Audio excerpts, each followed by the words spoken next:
সুধীমণ্ডলী আসসালামু আলাইকুম। সকলকে আমার ইউটিউব চ্যানেল আলম ভিশনে স্বাগতম। আমি আজকে আপনাদের সৌজন্যে পবিত্র কুরআনের 101 নম্বর সূরা তিলাওয়াতের মাধ্যমে কোরআন তিলাওয়াত শুরু করছি। সাথে কিছু গ্রামার এবং বাংলা অর্থ বর্ণনা করব। আমার সাথেই থাকুন।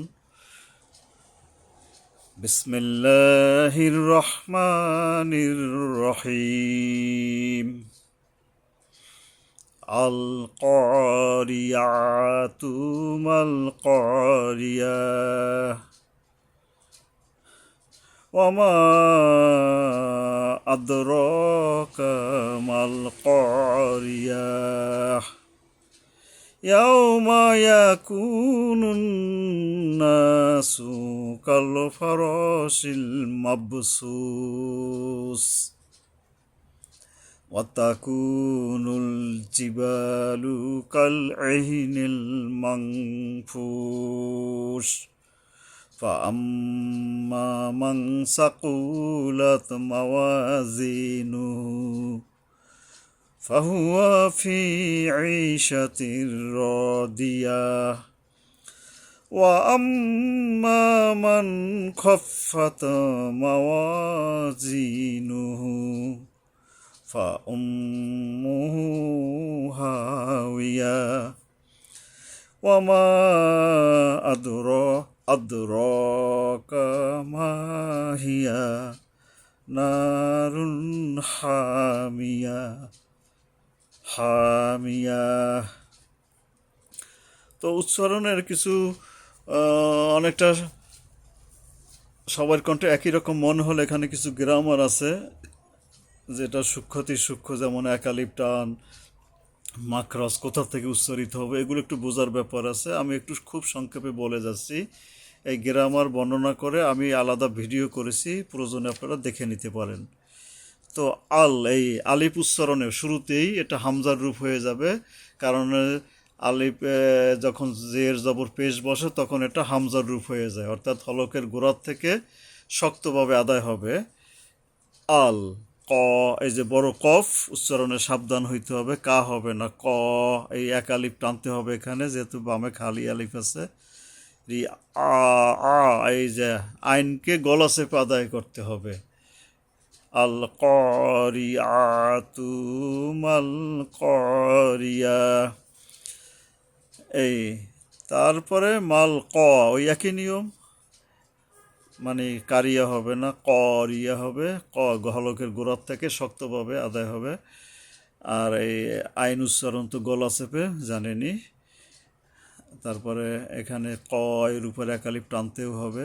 ওমা এখানে যে তিন আলিফ, আদ র কা দালের উপরে কলকলা, র এর উপরে এক আলিফ, তারপরে মাল ক এই যে ক আবার এক আলিফ টাইনা কফ উচ্চারণে সাবধান হতে হবে। করি এই আইন গলা চেপে আদায় করতে হবে। ইয়াউমা ইয়াকুনুন এই নুনের উপরে গুন্না করতে হবে। আর ইয়াকু কাফের পরে একটা ওয়াও আসছে, অর্থাৎ পেশের বামে ওয়াও সাকিন থাকলে এখানে একালিফ টানতে হয়, এটা আইন। ইয়াকু এরকম যদি আমরা এরকম বলে যাই ইয়াকুনুন হলো না, ইয়াকু একটু টানতে হবে এখানে, ইয়াকুনুন নাস, নাসু এখানে থামার সাইন নেই। তো এই যে নুনের উপরে গুন্না করতে হবে, আবার একালিপ টানতেও হবে, কারণ নুনের উপরে আবার একটা খালি আলিপ আসছে। ইয়াকুনুন নাসু মা কাল ফার, এই রা হবে না, কাল ফার একালিপ টান আছে এখানে, আবার শিল মাবসুস, এই যে এখানে সায়ের পরে তিন আলিপ টানতে হবে, মাবসুস অর্থাৎ মাবসুস, এই সা উচ্চারণে সাবধান হতে হবে। আবার তিন আলিফ টানও আছে এখানে। অতাকু এই যে ওয়ার উপরে এক আলিফ টানতে হবে। জিবালু জিম উচ্চারণে সাবধান হতে হবে। তারপরে বা এক আলিফ টানতে হবে এখানে, জিবালু জিবালু। কাল এহিনিল মাংফুস, নুনের জায়গায় মাং অনুস্বার যোগে হবে, মাংফুস।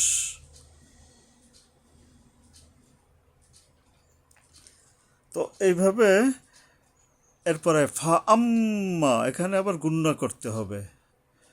মাং সাকুলাত, সাকু এই বড় কফ, সা তো বুঝেনি, উচ্চারণে সাবধান হতে হবে। মাওয়াজিনুহু, এই যে জা উচ্চারণে বা জ উচ্চারণে সাবধান হতে হবে। মাওয়াজি, ইয়া উচ্চারণে এখানে একালিপ টানতে হবে। মাওয়া একালিপ টান, জি ইয়ার উপর একালিপ টান, নুহু হায়ের উপর একটা উল্টা পেশ আছে, তো এই যে হায়ের উপর উল্টা পেশ থাকলে এখানেও একালিপ টানতে হবে। ফাহুয়া ফি, ফির উপরে একালিপ টানতে হবে। এই সাথের এই যে আইন উচ্চারণে সাবধান হতে হবে। ইয়ার উপরে একালিপ টানতে হবে। সাতির র, র রা দিয়া না, র দিয়া, এই যে দোয়াত উচ্চারণ আমি আগেও বলেছি, সাবধান হতে হবে। ওয়া আম্মা, এই মিমের উপরে গুণনা করে আবার একালিপ টানতে হবে। ওয়া আম্মা মানস খফাত, এখানে নুনকে স্পষ্ট করতে হবে। মান খফাত, খ উচ্চারণে সাবধান হতে হবে, খাফাত হবে না, কারণ এটা হরফের ইস্তিওয়ালা, মানে মোটা করে পড়তে হয়, আকার বলা যাবে না। ও আম্মা মান খফাত মাওয়া, ওয়া এই ওখানে একালিপ টান আছে, খালি একটা আলিফ আছে। মা ওয়া, ওয়া বইলের পর, ওয়া বলার পরে আবার একালিপ টানতে হবে। মা ওয়া জি নুহু, এই জ উচ্চারণে সাবধান হতে হবে। আর শেষে হা এর উপর একটা উল্টো পেশ আছে, এখানে উচ্চারণে সাবধান হতে হবে। ফা এই এখানে গুণনা করতে হবে। ফা মুহু, হায়ের উপরে উল্টো পেশ আছে, একালিপ টানতে হবে। হা হা এই যেখানে একালিপ টানতে হবে। হা উইয়া, এই যে ওয়া জের আছে, হা উইয়া, মানে এখন অনেকে যে হাবিয়ার দুযোগ বলে, এটা বাংলা কইরা কইরা না আরবির গুণগত মান নষ্ট করে ফেলা হয়েছে অনেক ক্ষেত্রে। যেমন এখানে হা উইয়া, কিন্তু সবাই হাবিয়া বলে চালাই দিচ্ছে, হাবিয়ার মার দুজক অনেকে বলে, মুখে মুখে দেখছি। ফা উম্মুহু হাউইয়া, এখানে ওয়া মূলত অক্ষরটা। ওয়ামা, এখানে যে তিন আলিফ টানতে হবে। আদরকা, দালের উপরে কলকলা, র এর উপরে একালিপ টানতে হবে। আদরকা, রাকা নয়, রকা। মাহিয়া, মায়ের উপরে একালিপ টানতে হবে। না, নায়ের উপরে একালিপ টানতে হবে। নারুন, হা হায়ের উপর একালিপ টানতে হবে।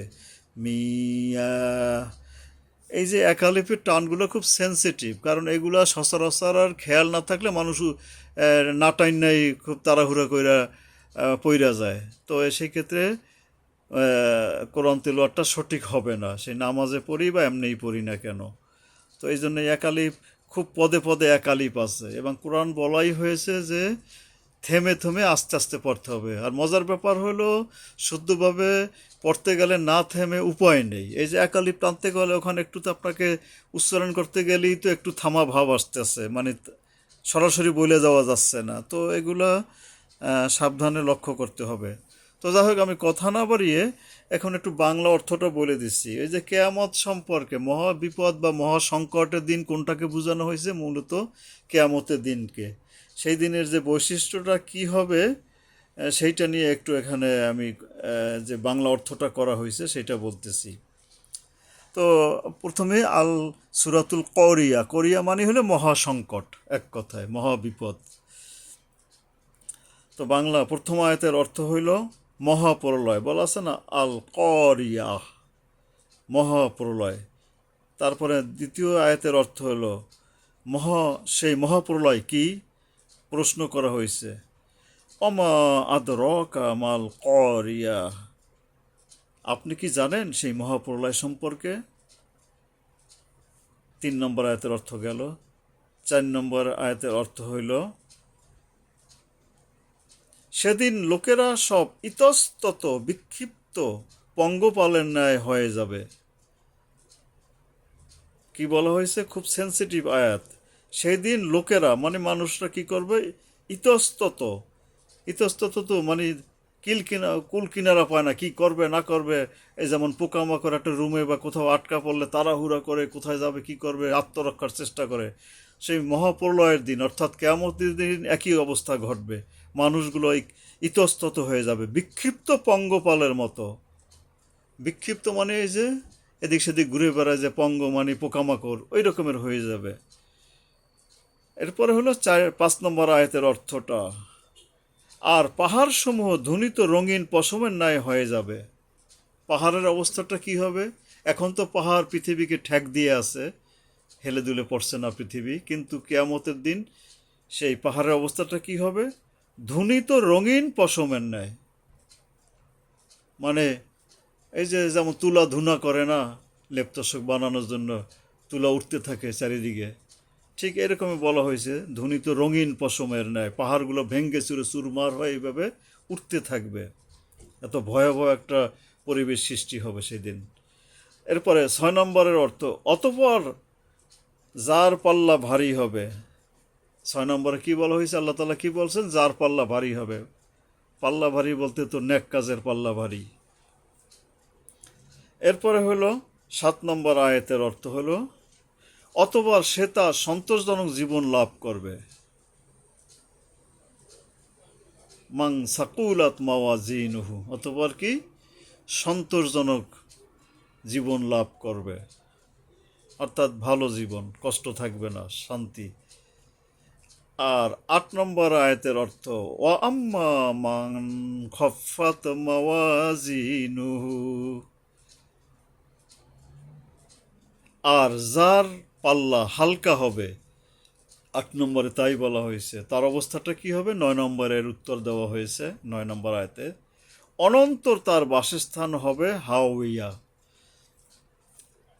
যার পাল্লাটা, ভালো কাজের পাল্লাটা বা ইমানের পাল্লাটা হালকা হয়ে যাবে, তার অনন্তর মানে কি, যে জীবনের কোনো শেষ নাই, সেখানে থাকতে হবে তাকে। এরপরে 10 নম্বর আয়াতের অর্থ হইল, আপনি কি জানেন হাওইয়া কি? এবার আল্লাহ তাআলা আবার প্রশ্ন করছে, আপনি কি জানেন হাওইয়া কি? 11 এর উত্তরটা হলো এরকমের, তা হলো এক উত্তপ্ত অগ্নি।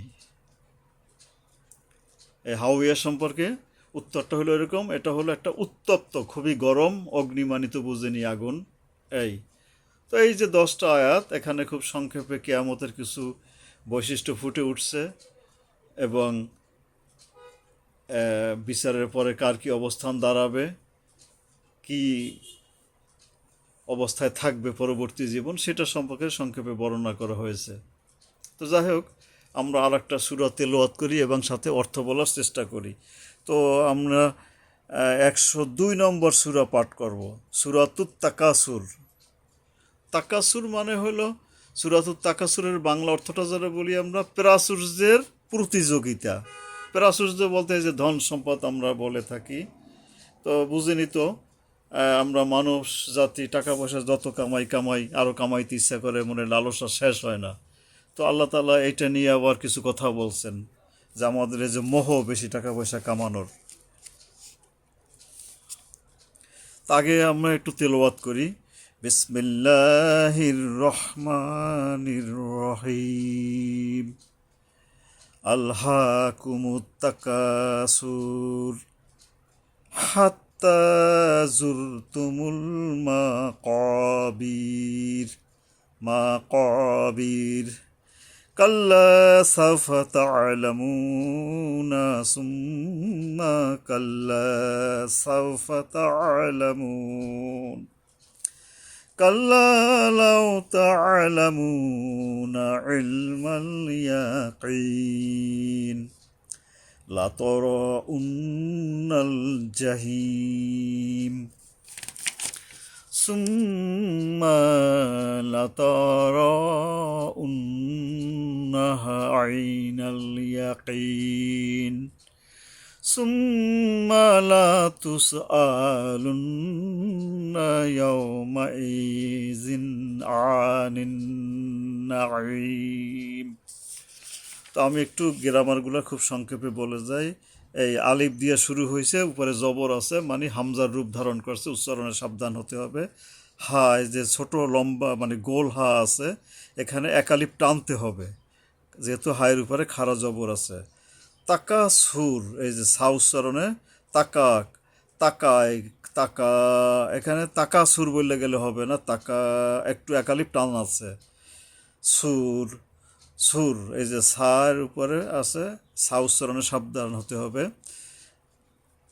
হাত্তা, তায়ের উপরে একালিপ টানতে হবে, যেহেতু খাড়া জবর আছে। আর যে লম্বা হা দিয়ে শুরু হয়েছে শব্দটা, হা, এই যে কিছুটা গলায় শোষ শব্দ, উচ্চারণে সাবধান হতে হবে, কিছুটা সময়ও বেশি লাগে গোল হায়ের চেয়ে। হাত্তা জুর তুমুলে যে যা বা জ উচ্চারণে সাবধান হতে হবে। মা, ক, এই যে ক বড় কফ, উচ্চারণে সাবধান হতে হবে, হলকের গোড়ার থেকে উচ্চারিত হবে শক্ত করে। ক, এই যে এখানে একালিপ টানও আছে, যেহেতু খালি জবর আছে। কাল্লা, কাল্লা, এখানে একালিপ টান আছে। সাউফা, সা, সিন উচ্চারণে সাবধান হতে হবে। তাআলামুন, তা, এই আইন উচ্চারণে গলা চেপে সাবধান উচ্চারণ করতে হবে। তাআলামুন, এই ওয়ারের উপরে তিন আলিফ থামে, মানে তিন আলিফ টেনে থামতে হবে। তাআলামুন, আর যদি না থামি তাইলে এক আলিফ টাইনে পরবর্তীতে শব্দে চলে যাওয়া যাবে, অসুবিধা নাই। কাল্লা সাউফা তাআলামুন। সুম্মা, এই যে মিমের উপরে গুণনা করতে হবে, গুণনা করা কিন্তু ওয়াজিব। সুম্মা কাল্লা, কাল্লার উপরে একালিপ টানতে হবে। কাল্লা সাউফা, এই যে সিন উচ্চারণে সাবধান।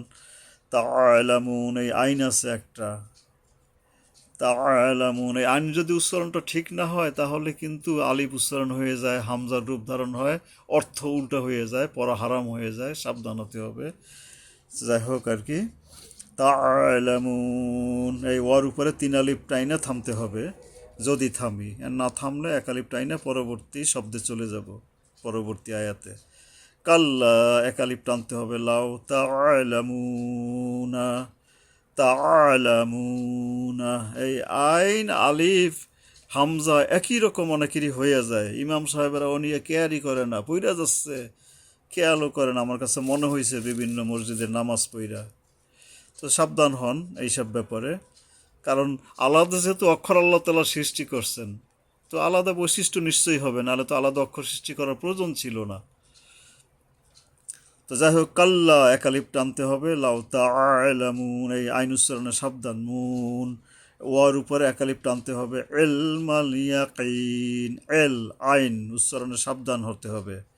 ইয়াকিন, এই বড় কফ উচ্চারণে সাবধান, ইয়ার উপরে তিন আলিফ টাইনা তারপরে থামা যাবে এখানে। লাতা, র, র, রা হবে না, উন, উন, এই যে নুনের উপরে গুণনা করতে হবে। লাতা র উন্নাল জাহিম, জিম উচ্চারণে সাবধান হতে হবে, গলা চেপে হলকের মাঝখান থেকে উপরে তালুর সাথে যায় মিশবে, মানে জিব্বার মাঝখান থেকে উপরে তালুতে গিয়ে মেশে জিম উচ্চারণটা।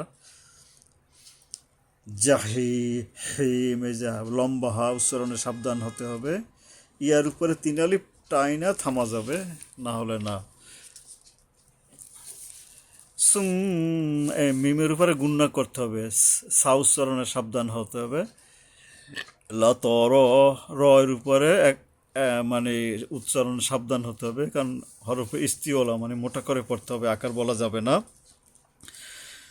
লাতর, উন, উন, এই ওয়া পেশ উ, উন, নুনের উপরে গুণনা করতে হবে। উন্না, লাতা, লাতার উন্নাহা আইনাল ইয়াকিন। হা, লাতারা উন গুণনা করে, আবার হায়ের সাথে একটা খালি জবর আছে বামে, এই জবরও একালিপ টানতে হবে। আইনাল, এই যে আইন উচ্চারণে সাবধান হতে হবে। আইনাল ইয়াকিন।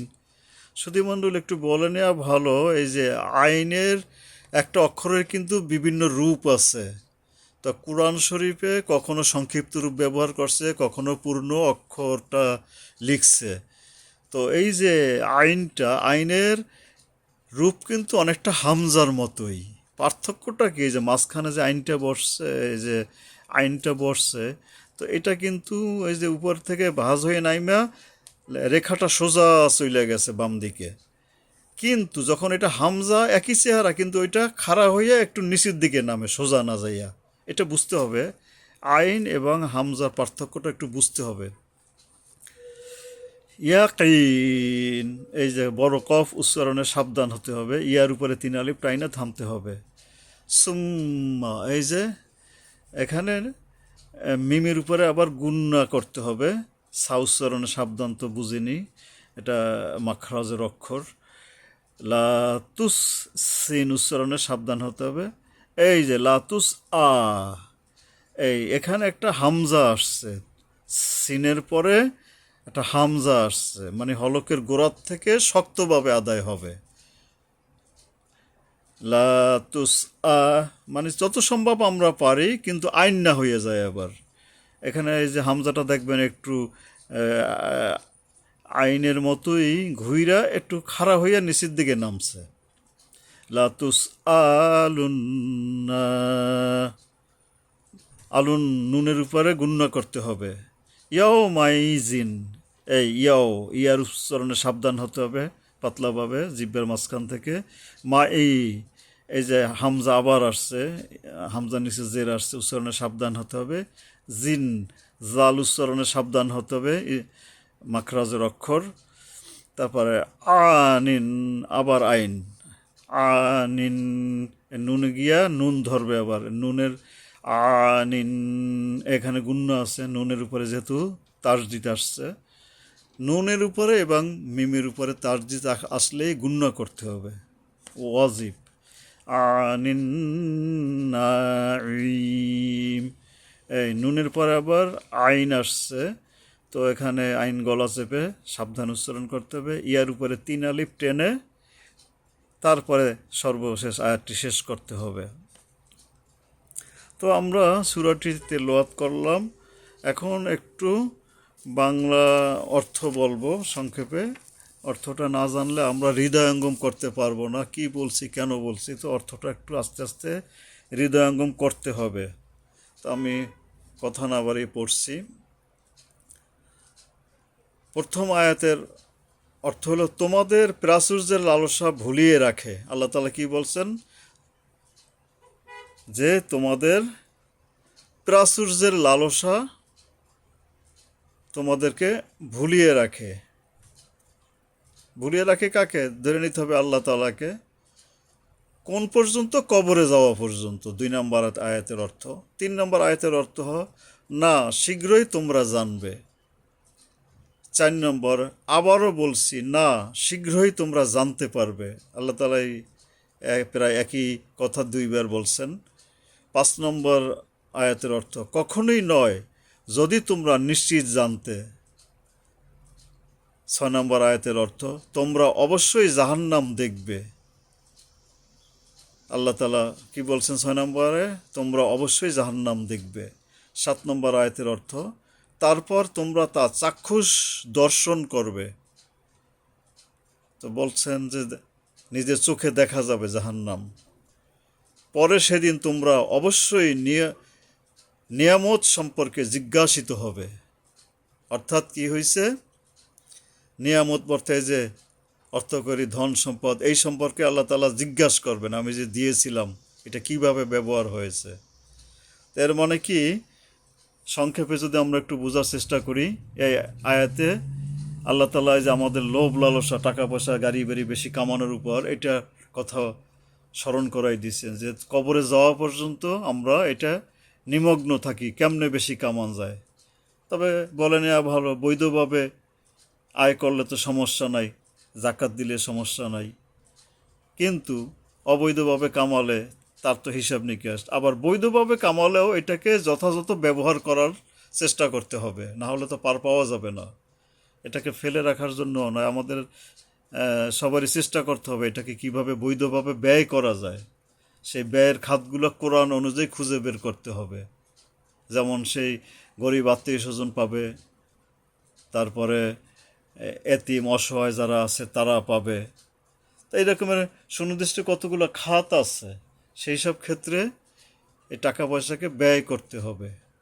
মূলত এই যে জিজ্ঞাসা করা হবে, কি জিজ্ঞাসা করবে? টাকা পয়সা কেমন আয় করা হয়েছে, কোন খাতে ব্যয় করা হয়েছে? উত্তর খুব সহজ। তো আসুন আমরা টাকা পয়সার পিছনে বৈধভাবে চেষ্টা করি এবং এটাকে সঠিকভাবে ব্যবহারের চিন্তা করি, তাহলে হয়তো বা পরকালে মুক্তি মিলবে। কারণ এটা একটা সেনসিটিভ ইস্যু। টাকা পয়সা কামানো এক ধরনের লালস, আমরা সবাই বেশি বেশি কামাতে চাই এবং আল্লাহকে আমরা ভুলে যাই, তার আইনকে ভুলে যাই। তো এই ক্ষেত্রে সাবধান হতে হবে। তো সুধীমণ্ডলী, তো আজকে আমি এই 2টা সূরা তেলাওয়াত করলাম, আর বেশি কথা বাড়াবো না। আগামী দিন আবার 2টি সূরা তেলাওয়াত করার চেষ্টা করব। আমার ভুল ত্রুটি হইলে আপনারা কমেন্ট করে জানাতে পারেন। আর কোরআন তিলাওয়াতটা এমন একটি বিষয়, প্রথম যদি গ্রামার সহ শুনেন তখন একটু কঠিন কঠিন মনে হবে, কিন্তু একই জিনিস তো বারবার আসতেছে। একবার একটু সুন্দর করে মগজে ঢুকাই নিতে পারলে, অর্থাৎ বুঝলে এবং একটু প্র্যাকটিস করলে এরপর মুখে এমনি এমনি এসে যাবে। আর আমার উদ্দেশ্যটা হলো এই যে ছোট ছোট সূরাগুলো আমরা নিয়মিত নামাজে তেলাওয়াত করি, তো এগুলো তো শুদ্ধ হওয়া জরুরি। এই জন্য আমি এই যে শেষ দিকে ছোট ছোট সূরাগুলোকে টার্গেট করে গ্রামার সহ বর্ণনা করার চেষ্টা করছি এবং তেলাওয়াত করছি। তো ভালো লাগলে আমার সাথেই থাকুন, অন্যকে জানিয়ে দিন, কারণ কোরআন তেলাওয়াত একটি সেনসিটিভ ইস্যু। আমরা সবাই চেষ্টা করি, তাহলে আমরা মুক্তি পাবো। সবাই ভালো থাকবেন। ধন্যবাদ। আল্লাহ হাফেজ।